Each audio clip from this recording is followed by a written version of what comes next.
Welcome to Audience First, a podcast for tech marketers looking to break out of the echo chamber to better understand their audience and turn them into loyal customers. Every week, Dani Wolf has brutally honest conversations with busy tech buyers about what really motivates them, the things they hate that vendors do, and what you can do about it. Get access to practical information on how to build authentic relationships with your audience. Listen to and talk with your buyers, and apply real customer insights to your strategies and tactics. You owe it to the world to unmute your mic. Are you ready? Welcome back to another episode of Audience First. Today we don't have a special guest, but it's a very special day because we are back with a new round of episodes. You might be wondering, where the hell have you been, Dani? And I know that it's been a few months, but anyway, I've been doing some deep thinking and some self-assessment, some introspection, and it's for good reason because for more than a year and a half now, since I've launched Audience First podcast, we got 55 episodes, hundreds of buyer and customer interviews with security practitioners, with marketers, with sales professionals. I realized that I have enough data to make some changes backed by evidence. These changes are for good, so definitely stay tuned for more of that. But on a high level, this season is going to be focused on more in-depth interviews, more roles to dissect, more people to meet, more problems to solve. I'm dedicating this year to the year of specificity. We're going to go deeper. It's required.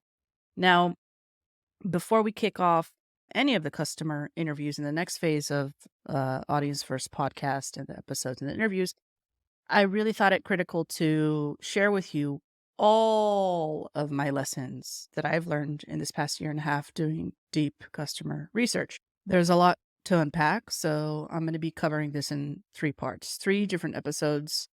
The first part, today, we're going to be covering mindset and methods with regards to customer research. The second part, we're going to be covering buyer insights, everything that I've uncovered in the past year and a half, distilled. And the third part, we're going to talk about how to actually apply those insights to your organization. Now, part 1 today, why are we even covering mindset and the methods, Dani? Come on, Dani, get straight to the point, right? Get straight to the juicy part. We want the insights. Hold your horses. There's a lot of work to be done. And the whole point of this podcast and my mission really is to get more people like you out of your comfort zone. I want you to get out of that warm and fuzzy echo chamber, the area where it's comfortable to stick behind your keyboard. I want you to get talking to customers. Today, I'm going to be giving you the cheat codes to do it right. And after dozens of lessons that I've learned, relentlessly pursuing qualitative customer research in the security space, no one else is telling you about this. I wish someone told me all about this before I got started. Before we get started, I want to focus on 6 reasons why your mindset and why the methods are important to understand when it comes to customer research. This assessment that we're going to be going through and all these tips that you're going to be getting are going to help you stay aligned with everything that's shifting right now in the market, with shifting preferences of customers, with the dynamic nature of customers and buyers and people. What I've learned is that when you continually refine your qualitative research methods, you can develop more effective strategies. I know for a fact. I've seen it firsthand. When you regularly assess and update your methods and your mindset, much of what I'm doing right now, you're better positioned to identify market trends, customer insights. You're better positioned to see things in a different light, which gives you definitely a competitive advantage. Evolving your approach to qualitative customer research. And again, I'm going to go back and I'll mention that I'm focusing on qualitative customer research, not quant. There's so many methods to customer research, but because I like to talk to people, I focus on one-on-one interviews. I focus on the qualitative data, which to me is the juiciest part. So just wanted to put that out there before we kick it off. But evolving your approach to research ensures that the decisions that you're making in the business are based on relevant data, right? Because, like I said before, the behaviors, the needs, the challenges of buyers are changing, people change, markets shift, technologies change, the way people adopt technologies change. When you're prioritizing these continuous improvements in research, what you are doing by extension for yourself and for your organization is fostering a customer-centric culture. And the people and the organizations that are customer first, customer centric, and absolutely obsessed with their buyers are going to win. So, my hope is that this episode is going to help you get comfortable with talking to people. And trust me when I say that is your competitive advantage. I really hope that this is going to guide you towards informed decision making and drive you towards a customer first approach. So let's dig into some lessons learned that no one else is telling you about customer research. You ready? Lesson number 1. Let's type this out. Lesson number 1. Your strategies and the tactics don't need fixing quite yet. You might, though. Here's what I mean. Before diving into the nuts and bolts of your actual strategy and the tactical optimization, you have to focus on your mindset change. I'm guilty of this. I've been so consumed for the past 15 years working as a B2B marketer in execution. We sometimes fail to stop and actually take a look at ourselves and understand on a deeper level what actually needs changing. As marketers, we have to address our own biases, the preconceptions, the way we perceive our customers, the way we do things, their needs, because we have to be open to learning. We have to be adaptable to change. And so why is this inner shift important? And why do I keep saying we need to flip the script? And it's not about the execution. It's about about your mind, your brain. If we operate in this fixed mindset or cling to outdated perceptions and outdated tactics, our strategies, no matter how well planned, are going to tank. They're going to miss the mark. So we really need to be in tune with our customers' current realities, their challenges, their expectations. And that requires that our attitude changes. It requires continuous learning. It requires willingness to question and evolve our own understanding. Once you've adjusted that mindset, then you can look at the strategies and the tactics and the execution, that outer shift that I keep kvetching about. Your customer interactions then become more meaningful, right? Your strategy is more relevant, then your execution more impactful.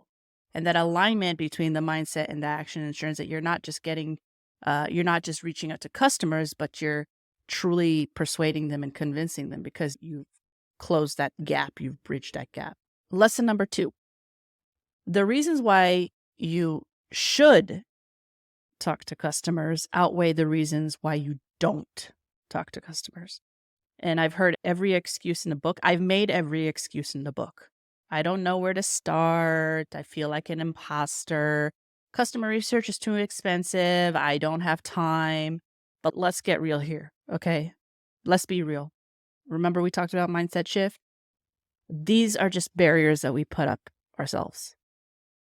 Starting can be as simple as just striking up a conversation, an honest conversation on social media, or sending out a quick survey. And that imposter syndrome, come on, we know our products inside out, or we should at least. I'll take that back. We should at least know our products inside out. As for cost, there are tons of cost-effective ways to get those golden nuggets of customer insight. And I get it. Sticking to what we know feels safe and feels good and feels warm and feels fuzzy never leads to breakthroughs, never leads to progress.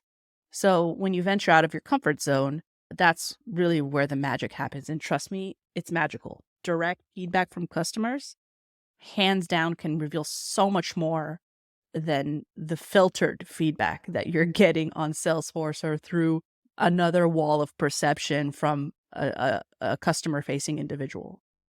a bunch of reasons are holding us back from talking to our customers. The reasons to actually go ahead and do it are way more compelling. You just got to get out there, you got to start engaging, and you have to use those insights to drive forward. Ditch the excuses and make the customer engagement a top priority. Trust me, it's worth it. Lesson number 3. No one will tell you what you need to know. That's on you. You are the accountable one. If you aren't clear on what you need to know, you're going to risk conducting research that's misaligned with your own objectives. And that misalignment can lead to strategies that don't really resonate with your audience.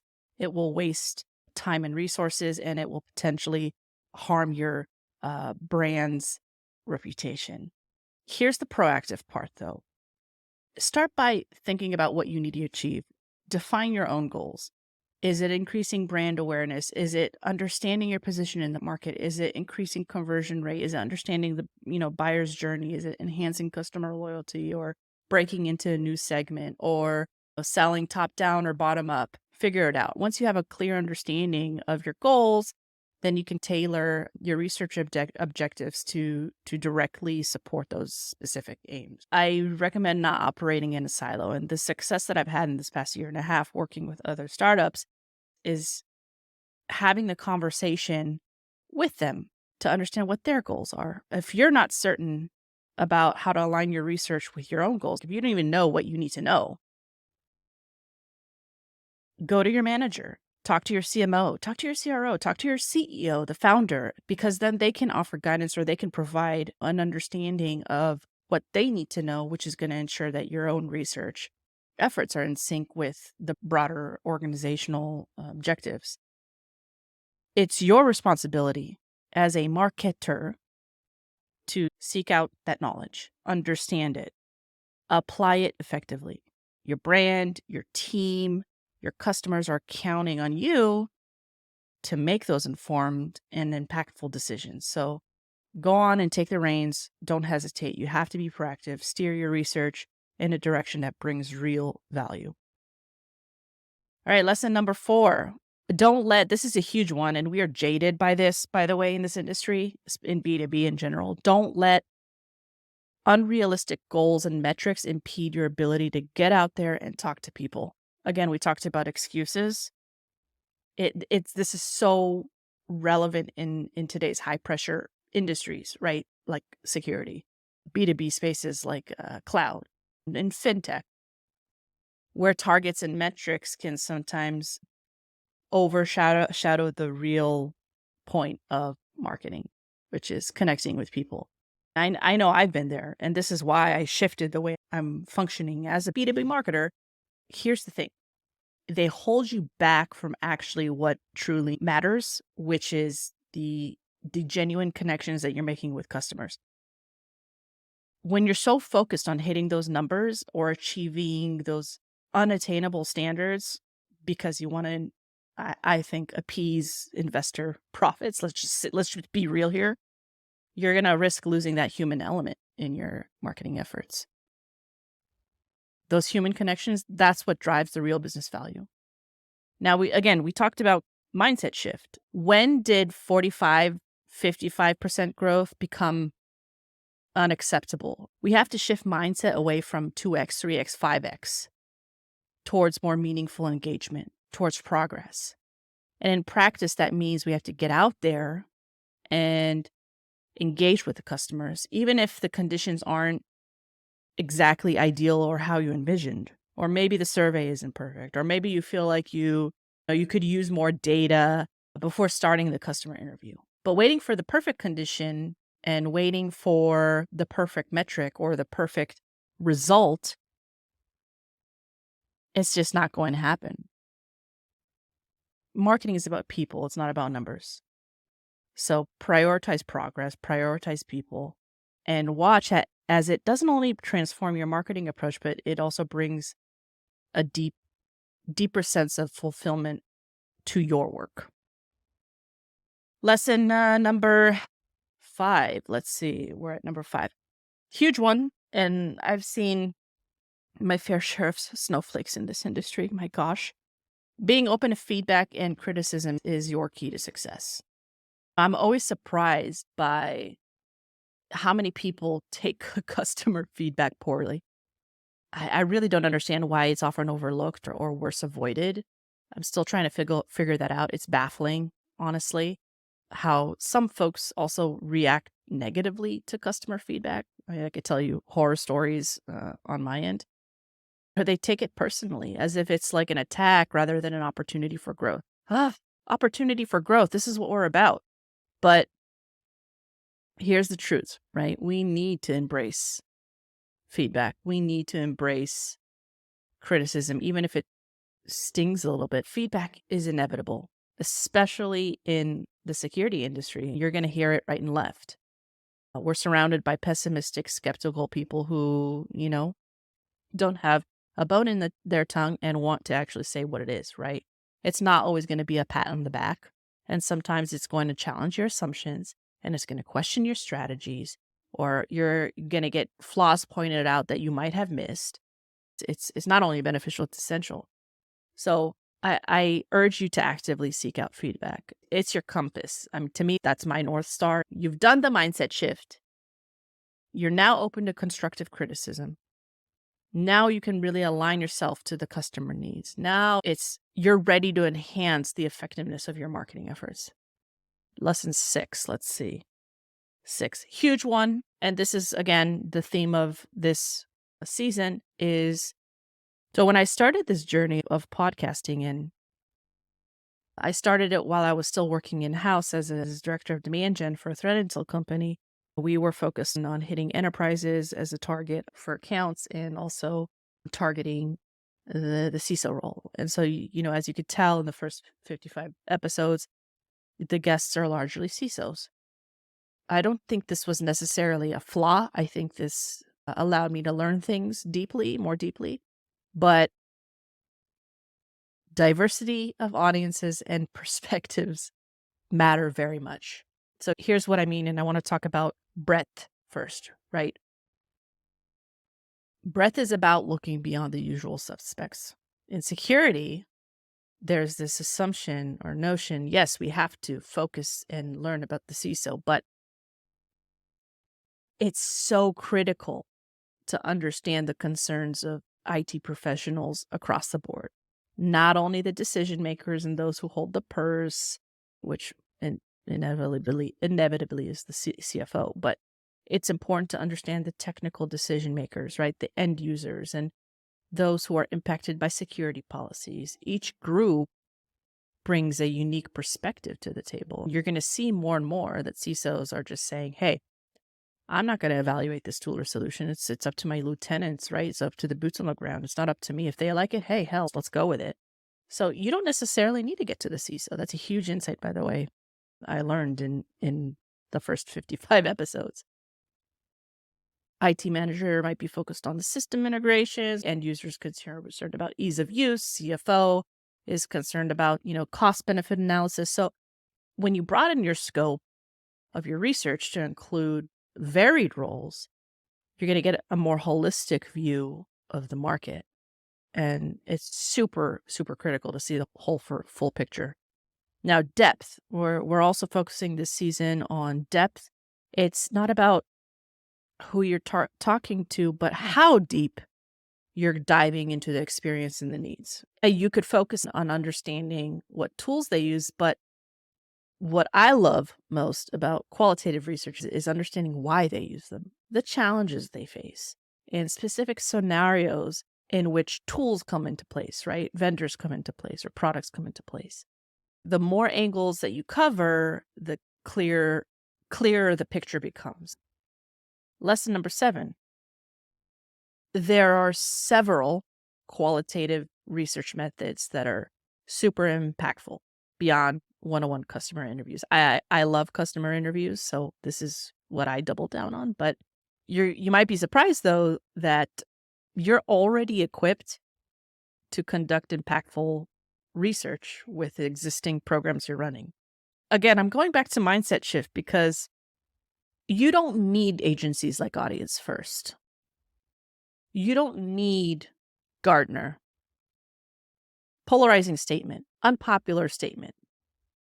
But you're able to leverage what you have already running tactically to extract valuable insights from those channels.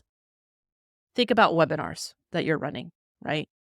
Those can be gold mines for customer research. You have a captive audience engaged in a topic related to your field. You have a platform to gather feedback. You have a platform to understand pain points. You have a platform to gauge audience interest on topics. You have a platform to run a post-webinar survey. You have a platform to do Q&A session. You have a platform that can already provide you direct insight into audience thought and needs in the chat. There you have it. It's just how you set it up. If you think about that channel as an opportunity to learn more and progress versus just spew out more bullshit and theory, enough said. There's your podcast. Everybody and their mother is hosting a podcast. It's an excellent opportunity for an organic, in-depth conversation with customers, with industry experts or thought leaders. Hey, look at Audience First. We use the podcast platform as an opportunity to do research. Obviously, they can reveal trends, challenges, opportunities, brutally honest insights like Audience First. It gives you an opportunity to also look at the body language. And so you can really pay close attention to the questions also that listeners submit if you have a live podcast, because then they're going to often highlight areas for concern. Social media listening, LinkedIn, for example, hugely powerful tool. You could use Twitter. You could use industry-specific forums to really see those real-time conversations that are happening. And so I really think it's your duty to monitor those conversations and look into the insight in the insights that are trending. What challenges are most pressing? What do people feel about various topics? CABs, customer advisory boards. A lot of you have customer advisory boards. Incredibly valuable. Those boards consist of real paying customers that can provide feedback on your products, your services, your offerings, your differentiation or lack thereof in the market. And so those discussions, they'll offer a little bit more strategic, long-term guidance and growth for product development and marketing strategies. But the key point here is that you don't necessarily need to pursue traditional one-on-one interviews with an external agency or a service provider. You don't need me. You could do this by yourself. This is the whole point. This is why I'm evangelizing. Just get out there and do it yourself. The programs that you're running, those are rich sources of qualitative data. It's just how you communicate within those channels. It's what you glean from them, which is absolutely important. All right, lesson number 8. Huge one, budget. And I tell this to my customers, budget should never be the barrier to doing the right things. It's a common misconception that you need substantial budget to truly understand and connect with your audience. Look, we throw hundreds, thousands, millions of dollars to Gartner, to Forrester. Look, they've built a huge business. Hats off to them. But let me tell you, it's not necessarily needed, in my opinion, unless you just want to be on the magic quadrant and exist as a brand. Fine. You don't need, though, a massive budget or a perfect setting to engage effectively with your buyers. And here's how you can make it happen practically and affordably. This is how I've done it. Start with your own team. Have an open conversation with your manager or your colleagues about their goals and the insights that they're gleaning. Have an internal dialogue with sales. Have an internal dialogue with customer success. Next, I urge you to target a specific customer segment that's most lucrative to the business or relevant, right? Your ICP, your ideal customer profile. Dive into their world. The best advice that I got was from my CMO back at Gardacore when he said, you could spend 1 year just learning about your audience. And I did that. Literally, I did that. Stopped everything, dropped everything, quit my job, spent 1 year learning about my audience. And it was the one specific segment, the CISO. Follow their activity on LinkedIn. What are they posting about? What are their challenges and pain points? Don't just read their posts, check out the comments. Huge. Check out the comments, see how they're engaging with other people who are asking questions. That can be incredibly insightful. and revealing real-time concerns and trends. And obviously, don't overlook the resources like Gartner, Peer Insights, G2, Trust Radius. I do think those platforms provide a wealth of information for reviews and feedback. But just a word of caution, sometimes those are incentivized, right? It's pay for play, so use them sparingly. Let's break that notion, right? That effective customer research is gated behind big budgets. Lesson number 9, you don't need permission from your CMO or your boss to do customer research. Let me tell you a little story. It was about 3 years ago where I was just fed up with the fact that I was expected to 2x revenue, from marketing source pipeline, create campaigns, create story drivers, persuade buyers, but I knew precious little about my buyer. And so I went to the next best thing, sales, customer success, but was denied access to customers, which was really frustrating because how do you succeed in attaining those aggressive goals when you know precious little about your customer? So yes, I did something bold move, bit of a rogue move, but let me tell you what unfolded next. I bypassed my CMO, took on customer research all by myself, reached out to people that I wanted to get to know. I learned about them. And what happened next was actually pretty phenomenal. Getting all the insights from the people, it really wasn't a large amount of people. It was maybe 8 to 10, something like that, if I recall correctly. It allowed me to optimize funnels on the website, not just random tweaks, right? Like informed changes based on real customer feedback and behaviors.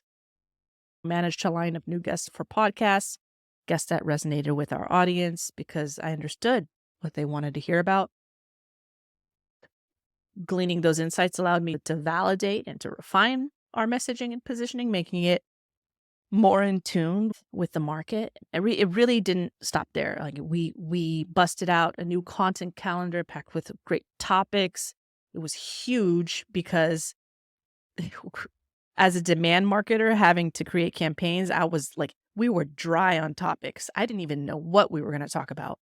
I was even able to refer, buyers to the sales team for demos, which directly contributed to the sales pipeline. And that proactive approach, actually, it saved us so many marketing dollars that might have been invested and spent on campaigns that would not have hit the mark. Instead, we were investing in strategies that actually resonated. In less than 3 months, we did all that. It was huge. All that research we did in a short period of time, those drastic changes were done in 3 months, and the impact was crazy. Not only did it impact the business, but it really affected me as a marketer in a good way. It empowered me. It made me excited about my job. It really fueled me to move forward, and it broadened my perspective and deepened my understanding of actual human beings. I guess really my call to action here for you is don't wait around for any permission to dive into customer research. I wish someone told me and pushed me and nudged me to say, start now. Just, it doesn't have to be perfect. Just start now. Start talking to people. All right. Lesson number 10. This might be an unpopular opinion, but customer research is not the job of the product marketer alone. Customer research is the responsibility of the entire organization. Every department plays a crucial role. Let's break this down. When you think about the initial stages of product development all the way through to delivery and post-sale of products or services, that research and those insights are going to inform your decisions at every stage, ensuring what you're actually creating and delivering actually truly meets the needs of the customer. You can't be a customer-centric company if not every single department is understanding their customer. So when research of your buyer is spread across various departments, it aligns the entire organization's efforts towards delivering value to the customer. And the third reason is I'm going to talk about this. Really, this is the first reason, not the third reason, but there's something remarkable that happens when everyone engages in customer research. You start seeing you start seeing empathy grow. By understanding customers, each team member can better relate on a deeper level to the people that they're dealing with, they're trying to sell to, they're trying to service. That deeper understanding enhances the quality of life of people, the quality of the interactions that we have with the customers. And it builds trust, it builds credibility, it builds stronger relationships, which is required specifically more so than other industries in the security space. So I deeply believe that customer research is not a product marketer's role solely. I think every single person, every single department is responsible for customer research at a certain level. It's a collaborative effort, right? And I also think that each department also needs to be able to share their insights widely, not just file it away somewhere or keep it to themselves. They should be living, breathing documents, guiding strategies, decisions across the company. My hope is that in security specifically, we see this spread across the DNA of different startups, right? Lesson number 11. We talked about budget. You don't need a lot of budget to do customer research, but you also don't need fancy tools to do customer research. Take me, for example. I don't have fancy tools. I have a very thin tech stack. We'll get into that shortly. But in reality, most powerful tools are readily accessible and cost effective. And frankly, many of you are already using them on a day-to-day basis, if not free. So I want to walk you through some of the tools that I use to elevate my customer research game on a tight budget. Yeah, one solo company here. I don't have all the budget in the world. Before any of the tools to actually execute, like self-learning is huge, self-assessment is huge, growth is huge. So I like to learn. Staying informed is key. So I read a lot. I learn from platforms like CMA, Customer Marketing Alliance. I learn from CMA Soulmate, which is another newsletter. I learn from blogs and resources from User Interviews blog. I learn from Masterclass. I read books, order on Amazon, hard copies. Planning for customer research. Sometimes I use Crunchbase. Sometimes I use Lucia, very rarely, but I'm a LinkedIn fiend. I'm on LinkedIn every single day, multiple times a day. And then I plan in Notion. I love Notion. More to come from Notion, by the way. I think that those specific tools can offer a lot of insight into trends, customer profiles, organizational data, account data, behavioral data that can guide your research direction. For running customer interviews, what I do really is use Restream. For the podcast, I use Zoom sometimes. Google Meet is free too if you're using Google suite of products. There shouldn't be any barrier to getting a direct line to your customer. We're mostly remote these days. Communication, super easy to do that remotely and digitally. Gathering buyer data is another, I wouldn't say issue, but it's another task, right? This is the crucial part. You could use tools like Google Sheets. You could use tools that are more automated like UserBit. Not necessary. I think Google Sheets does a good job for manual data entry and organization. I also think that Notion does a really good job with databases. Again, more on that later. We have some special things coming down the pike for Audience First on Notion. Analyzing customer data is probably the hardest part of the whole customer research process when it comes to getting data, organizing it, distilling it, and applying it. Again, you can use Google Sheets. UserBit also comes in handy. Notion comes in handy, but I steer more towards Notion and Google Sheets. You're able to easily analyze the data you've gathered, spot the trends there, draw actionable insights. Acting on customer insights is also relatively critical. But one thing that I do is I use Notion or Google Sheets, but Notion to basically provide recommendations for myself, write those down in Notion as a knowledge base article that apply to a specific database item. That's super helpful. And then super important, by the way, which I don't think a lot of people do very well, communicating customer insights, right? Again, it's not enough to just do the research and let it sit on the shelf. Sharing your findings is crucial. Tools like Slack, Google Slides, LinkedIn, Gmail. Those are fantastic tools for disseminating the insights across your team, but also directly to your customers, directly to the people that you actually interviewed. Again, many of you are actually using these tools and they're readily accessible and they're very user-friendly. A tool is a tool, so it's not just about accessing them, it's about knowing how to leverage them effectively and consistently. So yeah, don't let tools be the barrier to actually doing customer research. Lesson number 12, big one here. Open-ended questions are your best friend. This is a mantra I swear by. Open-ended questions aren't your typical yes/no questions. When you ask those open-ended questions, what you're doing is essentially inviting your customers to share their thoughts, share their experiences, share their feelings in depth.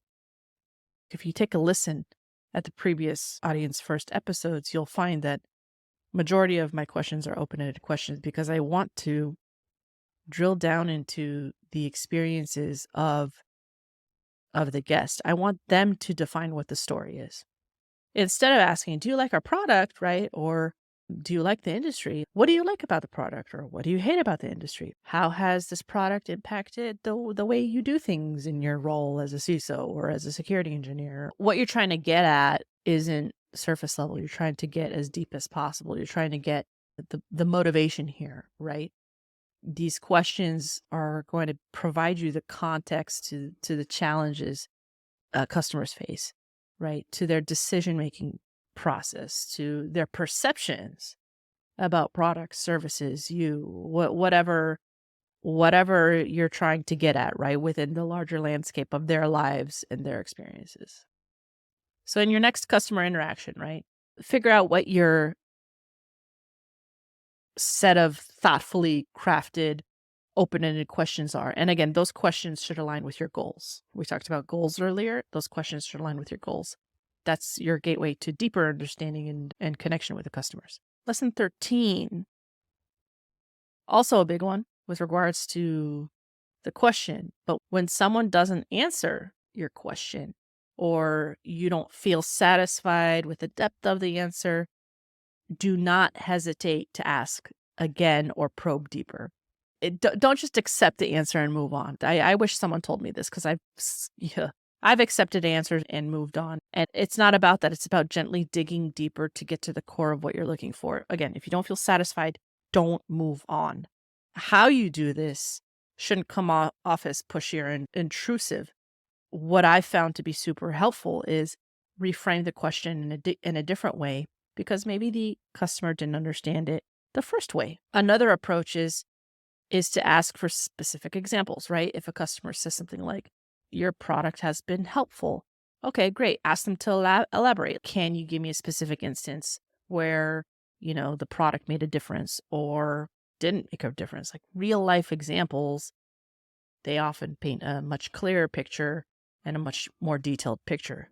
So the goal obviously isn't to interrogate. You want to make the conversation feel super organic. You want to piece things together, make sure everybody feels comfortable. You should feel comfortable in the environment you're in to make sure that you're able to make people feel valued and extract as much insight as possible from that customer interaction because you might not have that customer interaction in the future. Lesson number 14, and I believe this wholeheartedly, is that the most underrated skill is active listening. And this is not just listening, having something come in your ear and come out. It's funny because I've hosted a lot of interviews, right? A lot of podcast episodes. And in most of my podcast episodes, I rarely talk. I'm mostly asking questions. I rarely talk. It gives me the opportunity to actively listen and really hone in on what people are saying, to really fully concentrate on understanding the message on and then responding appropriately, because it's not just about hearing the words. It's really about processing and understanding the underlying message. Why is this so important, especially in security and especially for marketing and sales? This enhances beyond belief your communication skills, right? When you actively listen, You're not just waiting for your turn to speak, which, my goodness, people need to stop waiting for their turn to speak. But what you're doing is you're truly engaging with the speaker. And that leads to more meaningful, productive conversations. And again, we talked about building relationship capital. This is what it's about. This is going to help you build relationship capital on top of doing the research. A huge benefit to this also, which shouldn't be overlooked, is that active listening actually reduces misunderstanding and conflicts. And boy, have I seen misunderstanding and conflicts in this space. This is the most common occurrence in the interactions between buyers and vendors. Misunderstandings, unfortunately, lead to lost opportunities and brand reputation being lost. But that active listening is going to help clarify and address those issues more effectively. Lesson 15. I learned this running focus groups at RSA, at Black Hat, at different AWS events. Reading the room is critical. And nonverbal language will yield phenomenal answers. You don't need to hear, mostly you don't need to hear what people are saying sometimes. But those cues can tell you more than words can sometimes alone. It's so powerful. A customer may say they're satisfied with your message, your position, or your pitch or your product, but maybe their lack of eye contact or their body position or their closed body language might tell you differently. And so when you're doing customer research, especially in face-to-face interactions or in video calls or podcasts, whatever, pay attention to those nonverbal signals. It's absolutely critical. Are they leaning in with interest? Are they looking away? Are they disengaged? Do their facial expressions match their words? Being able to really hone in on those observations can give you insights into their true feelings and thoughts, and sometimes can steer the conversation. Like if you see someone is uncomfortable, all right, shift the conversation. You don't want your customers to feel and your buyers to feel uncomfortable. The way you present yourself, your gestures, your expressions can hugely impact the way other people feel and the flow of the conversation. I always try to put on a smile and be super relaxed and confident when I'm talking to folks and customers.